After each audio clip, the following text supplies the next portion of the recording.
That's how to balance growth and social equity. Actually, you need growth if you're going to have social equity, but you need to use the growth in order to benefit a wide range of Singaporeans so that their lives can improve. If you don't have growth, you just talk about making a more inclusive and more equal society. The only way to make people who are not doing well do better is to take resources from people who are doing better than them. In other words, it's a zero-sum game. What I give to one person, I must take from another person. It becomes a very unhappy exercise. And societies which are in that state, for some time the Europeans were, the Americans are not, but they feel as if they're in that state. It's a very unhappy society.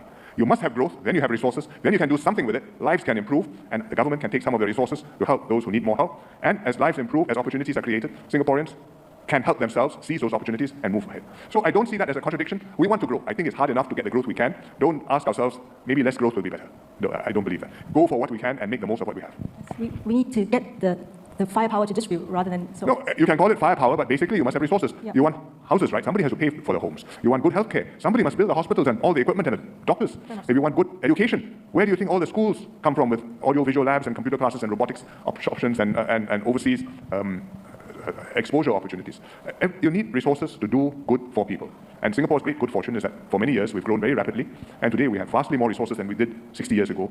And we have made good use of it, and we've benefited a lot of Singaporeans, very broadly. I think that's how we have to continue to do it. Thank you, sir. Please, near Mr. Lee, I'm Professor Liang. My name is Wei Nan, and I'm from China. I'm currently a first-year student, graduate student at the Kuan Yew School of Public Policy. So, yeah. I've been studying in Singapore for 1 month, and I was deeply impressed by how efficient and well-organized this society may be. So as an international student studying public policy in Singapore, I want to learn more about Singapore's approach of policy making and problem solving. So my question today is for both Professor Leong and Mr. Lee. Today's interview can be a vivid dialogue between the educator and the government. So my question is, how does the scholars in Singapore making advice to the government, and how does the government taking their advice? Could you please share a little case study or a story, interesting story, yes, about this progress? What would it be and why? That's my question. Thank you. 谢谢. Who's answering the last question? My boss is in the audience, so you know. Okay, first, what's the future of gender equality? I hope there's more equality. I think we've come quite a long way. We've got about 1/3 of MPs now female. It's made a big difference to the debate in the House. The issues which are raised, the quality of the debate, I think it's, and the range of perspectives which are aired. The women add something which you can add 2 or 3 more men, but they cannot make up for the woman's voice. You need that. We would like more. It depends who comes forward. It depends who gets elected. But we will keep on trying, and I hope the numbers will keep on growing. And similarly within cabinet. We don't have a quota. Some countries believe in quotas. They have quotas for MPs. They have quotas. They aim for a certain proportion in cabinet.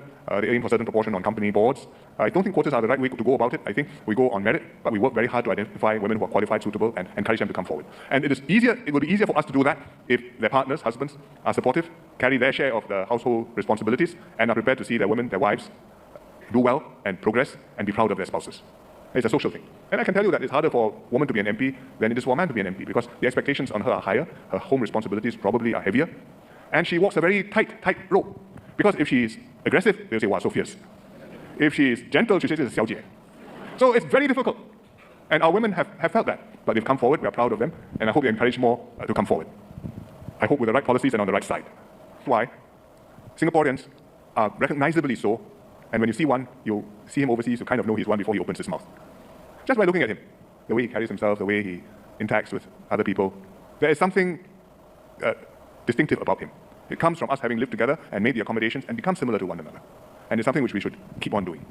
That's why a Chinese Singaporean is different from a Chinese from China. Likewise for an Indian Singaporean, likewise for a Malay Singaporean. And they will still, Chinese, Indian, or Malay Singaporeans still have different perspectives, different, not quite identical ways of looking at the world, but what they have in common is important and is growing. And we have to keep on doing that. Should we do different? The sacred cows question. What have we done in the past that we should no longer do? What should we do different? Well, one thing which people ask us to do different, and we haven't decided to do that, is to say, let's pretend that we're all the same. And say, I will not ask whether you're Malay or Chinese or Indian, I will not ask whether you're Muslim or Buddhist or whatever, and I will just treat you as Singaporean, and I will collect data, Singaporeans, for how you're doing, and then I will gloss over these differences. We have not gone that way, because we don't believe it works. The French have tried that, it has not worked well for them, and if we don't acknowledge the reality of the differences, I think we only push the problem under the surface. I think over the years, we have made adjustments which have, in fact, gone the other way in order to allow people to express themselves more in their ethnic, religious identities rather than less, and to acknowledge that we are different from one another, which previously I think sometimes we would not do. For example, on NRICs, we encourage you can put your name down in the original script, whether it's Chinese or Tamil, or you want to do it in Jawi, you can do that. it's an acknowledgement that I can't force you into one mold and I don't want to force you into one mold. I think we have to keep on making that adjustment, that balance, and sometimes we want to push a bit more towards accommodating differences. Sometimes you want to say, let's try to be a bit less spiky in our differences. Yeah. So it's balance between the common sense. It's always a balance. Yeah. Then the question is, what about Singapore that we would like international students to bring home with them? Or what about the Singapore identity? well, I think I would like you to think that this is a place which is not bad, but trying to get better. I would not like you to think that this is a place which has solved all its problems and this is how the world should be. I mean, even for Singapore, we haven't solved all of our own problems, much less solve other people's problems. But we are doing not bad. That so is many such a things we can Singaporean answer. No, that's a very important part of being Singaporean. So. Because if you don't think that you can do better and you don't try to do better, then I think you stop improving. Yes. Yeah. Shall we go this way? Oh. Then the culture part. How do I promote more cultural activities? Well, I suggest you join all the dance, music, and cultural performance groups if you're interested in them.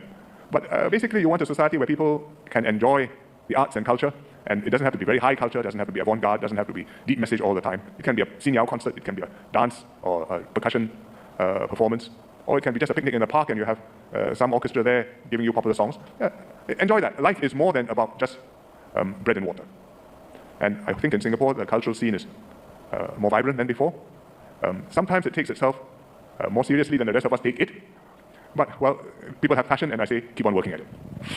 Point. You mentioned that super rivalry between superpowers, conflicts and wars might ultimately come back and challenge the Singapore national identity, as well as might expose social divides. So my question is like this. At this juncture, do you think the government should develop an official rhetoric and educate the people, or instead this should be an issue for the people to decide and influence the government? Thank you. Okay, on superpower rivalry, should we go on official rhetoric or people's influence? I think actually it should go on a careful assessment of what the national interest is, what makes sense for Singapore, and therefore what stance should Singapore take. You can't just take it from a bottom-up approach and say, what do people think? Do you think we should side with China, or we should side with America, or we should opt out, or we should do something else, and then expect to have a coherent policy out of it? It doesn't work like that. These are issues which have to be thought about carefully, discussed, debated publicly, and eventually the government has to take the lead and say this is the direction we ought to go, and the government has to be able to persuade the population that this is a sensible way to do it.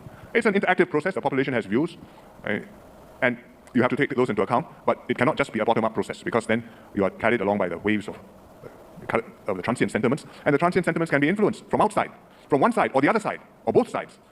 And then Singapore will be in a complicated position. So I think the government has a very important role to play, and whatever our internal discussions, when you're dealing externally, I think it's important that you're dealing externally as one Singapore, and people know that this is the Prime Minister of Singapore speaks with authority for Singapore, and not just speaks for his party or his personal view, but speaks with authority for Singapore and can make commitments and decisions on behalf of Singapore. Then they will take him seriously, because otherwise he goes there and his counterpart makes him a proposition. He says, just a moment, let me check my poll to see how many Singaporeans say yes, how many Singaporeans say no. I think Singapore will be in trouble if that happens. I'm going to ask you to share your closing thoughts, but I'm also going to ask you one question, Adam. What is the most Singaporean thing about you? Actually, I would say that I believe there's a right way we can do things and do things better, and if we are not there, which we never will be completely there, we should keep on trying to work hard at getting there. As PM, I used to go visiting other countries, and people will ask me, and I will explain to them how we do various things, and they'll ask me about anti-corruption, and I'll tell them how our CPIB works, or they'll ask me about HDB, and I'll tell them how public housing, and I'll tell them about HDB, or the CPF, or national service.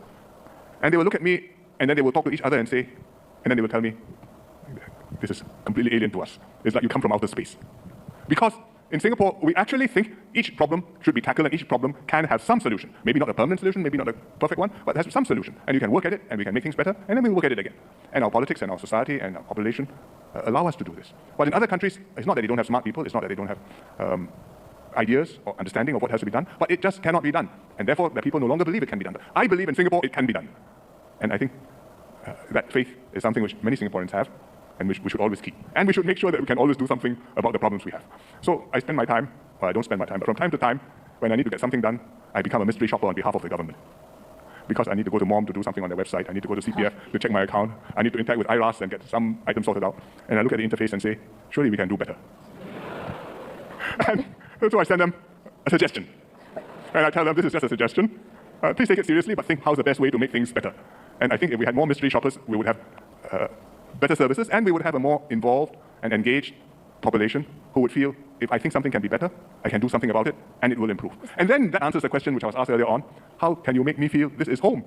The answer is, I can advise you to do the things which will make you feel it is home.